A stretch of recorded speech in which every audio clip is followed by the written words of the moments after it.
إبراهيم كيتا، الظهير الأيمن الدولي، 23 عاما.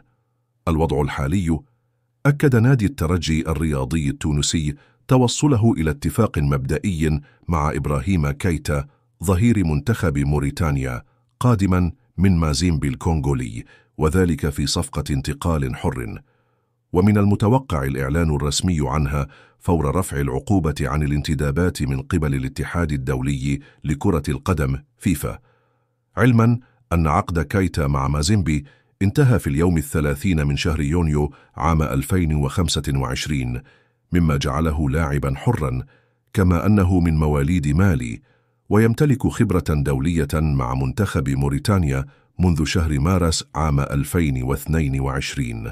خطوات سابقة للإعلان الرسمي: 1. اتفاق شفهي واهتمام رسمي. الترجي أتم الاتفاق مع اللاعب بصيغة مبدئية، والإعلان الرسمي مرهون برفع العقوبة الدولية. 2. رفع العقوبة: ينتظر النادي قرار الاتحاد الدولي لتمكينه من تسجيل اللاعبين الجدد ومنهم كيتا. 3. الإعلان والتوقيع النهائي فور اكتمال الإجراءات. سيوقع كيتا عقدا رسميا مع الترجي. الخلاصة: اللاعب جاهز للتوقيع، والاتفاق تم بشكل قانوني، والتوقيع الرسمي مرهون برفع العقوبة، ومن المتوقع الإعلان عن الصفقة خلال أيام قليلة. ياسين بنزية، متوسط ميدان هجومي جزائري.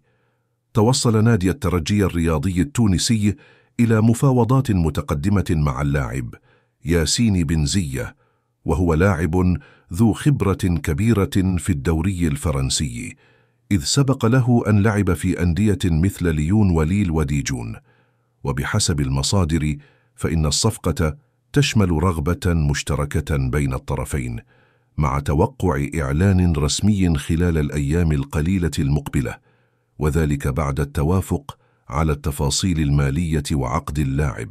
بونور موغيشا، لاعب الوسط الدفاعي الرواندي. وفقا للتقارير فإن بونور موغيشا يعتبر أيضا من أبرز الصفقات التي سعى نادي الترجي لإتمامها، وقد تم التواصل معه في نهاية الموسم الماضي.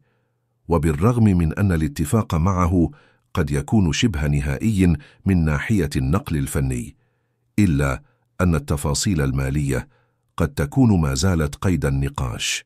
الخلاصة: ياسين بنزية هو اللاعب الأقرب حاليا للتوقيع مع الترجي، والإعلان الرسمي متوقع في أي وقت.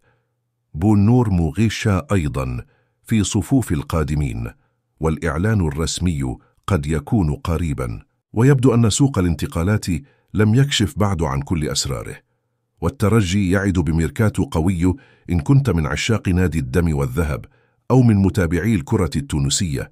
فلا تنسى الضغط على زر الإعجاب والاشتراك في القناة ليصلك كل جديد فور نشره، وشاركنا في التعليقات ما رأيك في هذه الصفقات، ومن تتمنى أن تراه بقميص الترجي قريبا. نلتقي في فيديوهات قادمة، وإلى ذلك الحين دمتم أوفياء للكرة الجميلة.